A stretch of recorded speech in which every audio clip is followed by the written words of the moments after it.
बुलढाणा शहरात मोबाईल चोरी झाल्याच्या अनेक तक्रारी शहर पोलीस स्टेशनला प्राप्त झाल्या होत्या। त्या अनुषंगाने पोलिसांनी विशेष पथकाची नेमणूक करत पथकाने तांत्रिक विश्लेषण व गुप्त माहितीच्या आधारे गुन्ह्याचा उलगडा करून नांदुरा, देऊळघाट, संग्रामपूर तसेच बुलढाणा या ठिकाणाहून पोलिसांनी 5,20,000 रुपये किमतीचे 26 मोबाईल हस्तगत केले आहेत। यातील अनेक मोबाईल चोरी करून इतरांना विक्री करण्यात आले होते। हे सर्व मोबाईल पोलिसांनी मूळ मालकांना परत केले आहेत। आज रोजी पोलीस स्टेशन बुलढाणा शहर येथे मागील काही महिन्यांपासून बरेच लोकांचे मोबाईल गाढ झाल्याच्या तक्रारी येत होत्या। त्या तक्रारींच्या अनुषंगाने माननीय पोलीस अधीक्षक श्री आदरणीय तांबे सर, अप्पर पोलीस अधीक्षक श्री गायकवाड सर यांच्या मार्गदर्शनाखाली आमच्या पोलीस स्टेशनचे प्रभारी पोलीस निरीक्षक श्री रवी राठोड आणि त्यांच्या टीमने जवळजवळ 26 गाढ झालेले मोबाईल शोधले आहेत, रिकवर केले आहेत। जवळजवळ ते 26 मोबाईलांची किंमत आहे 5,20,000 रुपये अशी आहे। आज आम्ही ते मूळ मालकांना परत करीत आहोत।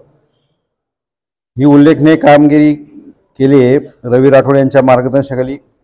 PSI Ravi More, head constable Panjabrao Sakhare, head constable Sunil Jadhav, police constable Yuvraj Shinde, police constable Vinod Bore, police constable Manoj सोनने यांनी पथक तयार करून एक चांगली कौतुकास्पद अभिनंदनीय कारवाई केलेली आहे।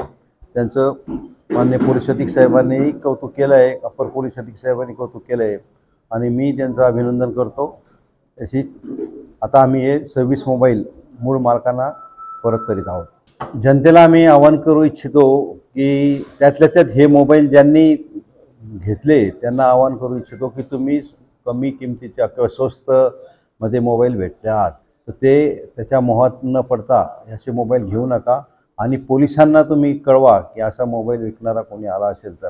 आणि जनतेला आवाहन करतो की मोबाईल तुम्ही सांभाळून, जसं आम्ही अवेअरनेस घ्या त्याचा की तुम्ही मोबाईल बाहेर निघताना हातात हे करता किंवा सांभाळून ठेवा आणि दुसऱ्या जे त्याचे मोबाईल स्वस्तामध्ये विकत घेतात त्यांनी स्वस्तात ते मोबाईल विकत घेऊ नये अशी आमची अपेक्षा आहे।